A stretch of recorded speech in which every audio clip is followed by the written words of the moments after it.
Исәнмесез, хөрмәтле язылучыларыбыз, хөрмәтле якташлар, Дон татарлары. Бүген бездә кунакта Дон татарларының ягымлы, яраткан, сөекле радио эшлеклесе 40 елдан артык радио хезмәтенә үзен багышлаган кеше Тәнзилә апа Янбаева. Аның безнең халкыбыз өчен эшләгән изгелекләрен санап бетерә торган түгел. Шуның өчен без аның белән бүген әңгәмәдәш корырга булдык һәм инде аның үзеннән барча төгәл сорауларга җавапны алырбыз иншалла. Исәнмесез, Тәнзилә апа? Аллага шөкер, исәнмесез. Исәнмесез, халык.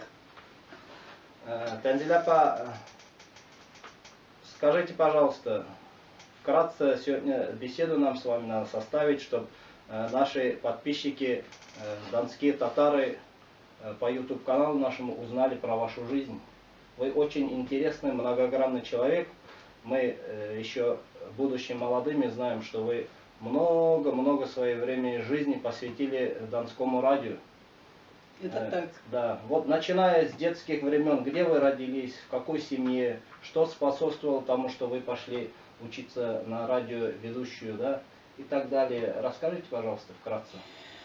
Спасибо. Я с удовольствием вспомню свой любимый Нижний Новгород, где я родилась, где закончила школу, и откуда уехала в Москву учиться в Московский государственный университет или имени Михаила Ломоносова. Закончила факультет журналистики и попросила направление, мы же романтиками были в те годы, попросила меня направить после университета с дипломом в руках в распоряжение Магаданского обкома КПСС. Я туда прилетела, в Магадан. Меня оттуда направили на Чукотку работать. Я там отработала и не уезжала бы. Но, к сожалению, климат оказался неподходящим. Пришлось уехать вместе с мужем сюда, на Дон.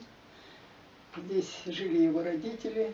И вот потом я поступила на работу в Ростовский комитет, тогда по телевидению и радиовещанию. И вот все почти 50 лет я проработала в комитете, который теперь телерадиокомпания Дон ТР. Очень уважаемое государственное учреждение. Напомните, пожалуйста, в какой вы семье родились? Кто были ваши родители? Сколько у вас в семье? Как судьбы других ваших родственников, братьев, сестер сложилась? Спасибо. Семья моя была замечательная. Жили мы, единственная татарская семья во всем нашем, заводской район, где жила наша семья. Семья большая. 7 детей нас было у родителей. Папа работал на военном заводе. У нас было 6 дочерей у родителей и 1 сын. Сегодня, к сожалению, живы только вот я, еще 2 моих сестры и брат. Все они живут в Нижнем Новгороде, а я здесь одна. С удовольствием езжу каждый год к ним. Они ко мне приезжают по возможности. Клан наш огромный, потому что у всех дети, у всех уже внуки, семья. Наша семья вот родительская была большая, ну и у всех моих брата и сестер по 2 детей.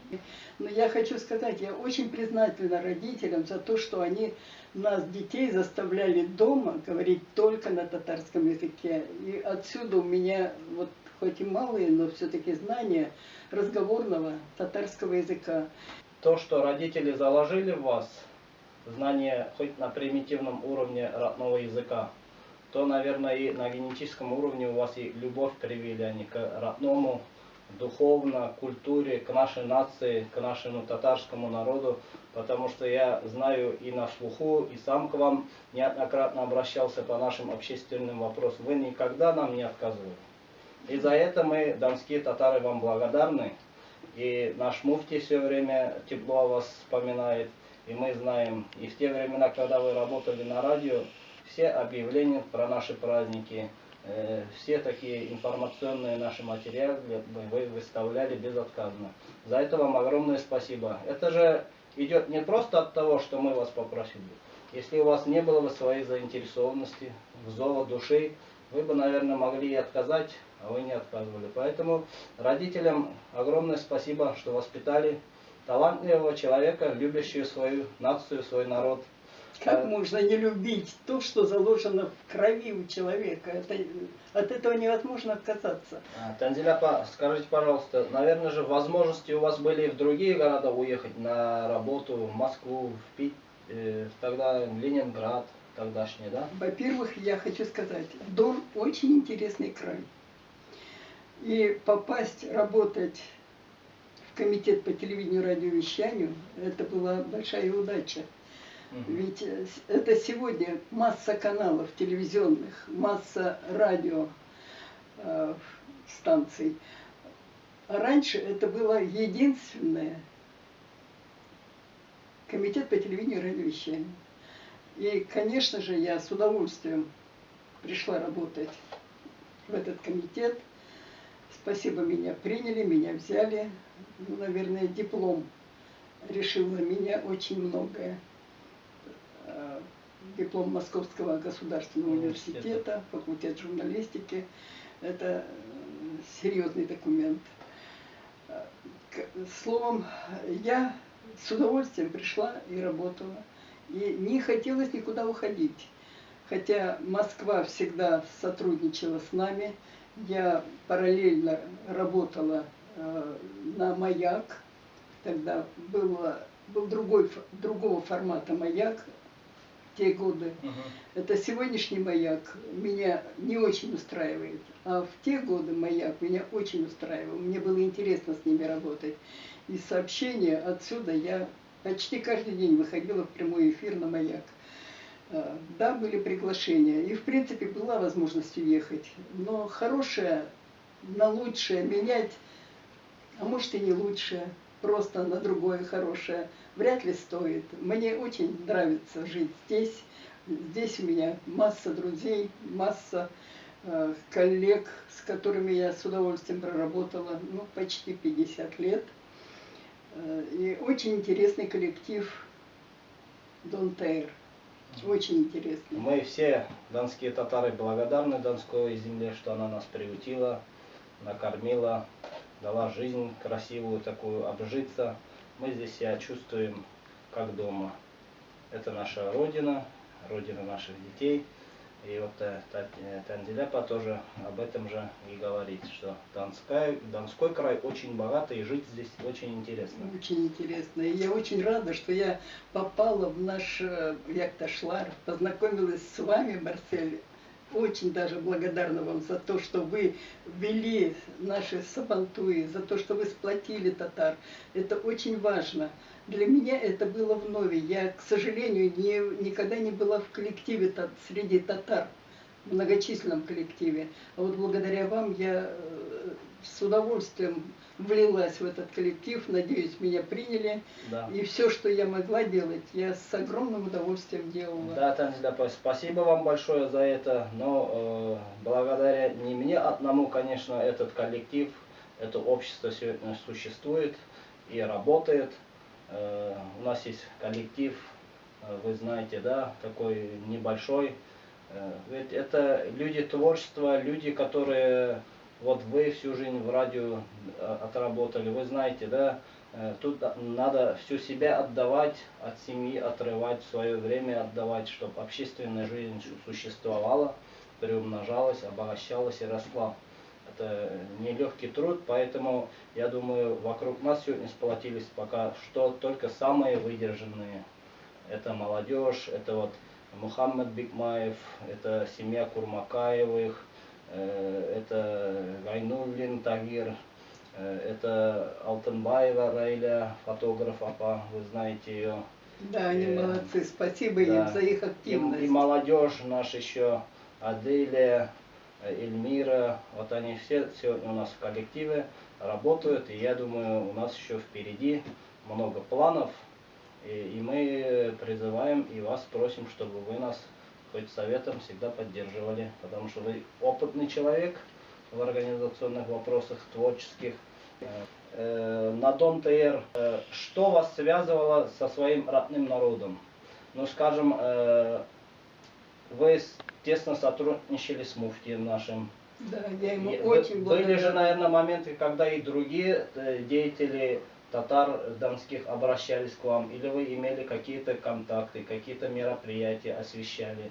Вспомните пару таких ярких событий из своего опыта. Ну, во-первых, вот моему сердцу становится приятно и тепло, когда я вспоминаю, как в 90-е годы, когда наш муфти Хадрят, ну, что называется, боролся за строительство мечети, и когда гоняли нас с одного места на другое, к сожалению, это было, и вот все эти этапы я освещала в эфире.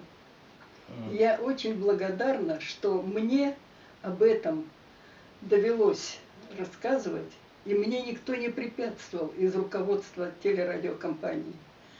Это очень важный момент, потому что вопрос был более чем серьезный.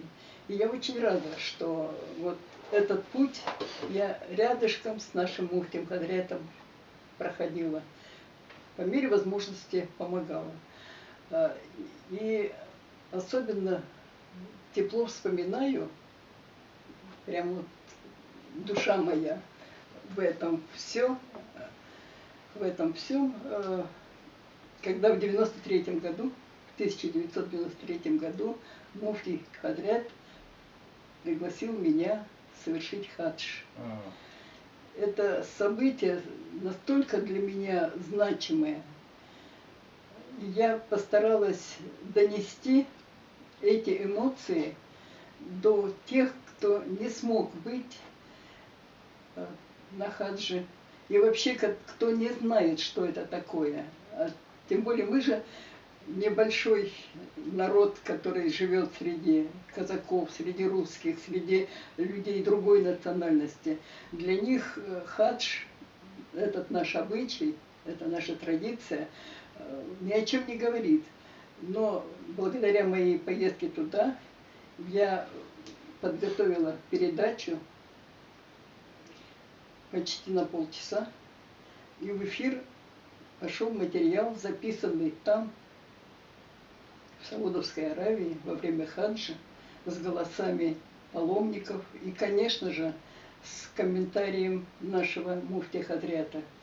Это было в эфире. Потом текст этой передачи был напечатан в газете, которая одно время была возобновлена, теперь ее опять нет, по-моему, «Приазовский край». Вот в этой газете был текст этой моей передачи. Я думаю, что многие смогли ознакомиться с этим, и им было интересно, потому что для меня было интересно, не только потому, что мне было это очень памятно, очень дорого и очень на сердце легло, но это еще и познавательно интересно. Вот я уже не говорю о том, что сабантуи, которые начали проводиться в Ростове с вашей помощью, вы их начали, спасибо вам за это. И Аллаха шекер, что теперь это все продолжается. Я тоже, пока работала, я рассказывала о каждом сабантуи. У меня даже была возможность об этом рассказать на маяке. Я думаю, что ростовский сабантуй прозвучал на всю страну в те годы. Hürmetli yazılışçılarыбыз, hürmetli tatarlar, Tenzil apabız haç səfərin qılırgan kişi, özünün üstündə bulğan buruşun Allah qarşısında düşürgən kişi, bizning Sabantoy, bizning turmuşumuz turunda köp tapkırlar Don radiosunda, Mayak radiosunda haberler alıp bargan kişi. Evet, Allah Teala'nın isenlikte, sağlıkta versin, uzun ömürler, şulay ittirip bizning yanında motor turmuş iterge nasip eylesin. Tenzil apa, Расскажите, пожалуйста, вкратце, вот, что бы вы хотели нашим донским татарам, особенно нашей молодежи, пожелать? Каким им нужно быть, чтобы такие люди, как вы, такие люди, как наш муфти? Среди донских татар очень много талантливых и образованных людей. Да, татарский народ очень талантливый. Я даже вот смотрю и вижу, что в свое время газету «Молот» наш соотечественник возглавлял. Вы работали на радио Дон ТР, да, муфти наш. И очень много врачей, военных среди наших земляков. Поэтому то, что наш народ образованный и стремится всегда быть образованным, да, это бесспорно, но тем не менее от таких людей образованных хотелось бы советы услышать для нашей молодежи, для наших донских татар. Спасибо. Я хочу сказать, что молодежь, которая чувствует себя татарином, татаркой, никогда, во-первых, от этого не отрекаться. Ни в коем случае. Это должно составлять особую гордость для каждого человека, своя нация, своя кровь. И, конечно же, не просто чувствовать, а стараться знать язык. Любой язык – это окно, это даже дверь в другую культуру. И когда человек обогащается, еще и другую культуру в себя вбирает, это только увеличивает его ценность как человека. И, конечно же, молодежь татарская, не игнорируйте возможность получить хоть какие-то знания татарского языка вот здесь, посещая эти курсы, уроки татарского языка. Не игнорируйте никакие общественные мероприятия, связанные с нашим Якташлар.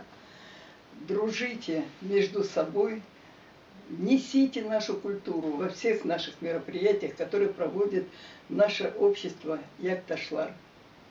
Танзиляпа, бигзур рахмат сизге. Спасибо вам огромное за то, что уделили время свое. Мы надеемся, что и впредь мы с вами еще много мероприятий совместных проведем. Вы нас поддержите. Если у вас будет какая-то потребность в нашей помощи, мы рады будем вам помочь. Вот напоследок хотим от нашего общества вам подарить вот это Мирсаид Сунгатуллин, народный певец наш, и DVD, вот такой государственный ансамбль «Агидель» Республики Татарстан. Вы, я помню, на концерте у них не были или были? Были, да? Вот чтобы приятные были воспоминания, еще раз, чтобы все это обновить, это наши вам подарки. Хурматлы якташлар, уважаемые зрители наши, в поддержку слов Танзиляпа хочу сказать, особенно для молодежи. Вот она сказала, знание языков это не только одно, это дверь в культуру. Так давайте будем стремиться, чтобы к новой культуре, к родным традициям двери перед нами не захлопнулись. А для этого нам надо изучать, и знать и обогащать свой родной язык. Келесі шырашуларға кадар сау болыңыз. До свидания, до скорых встреч.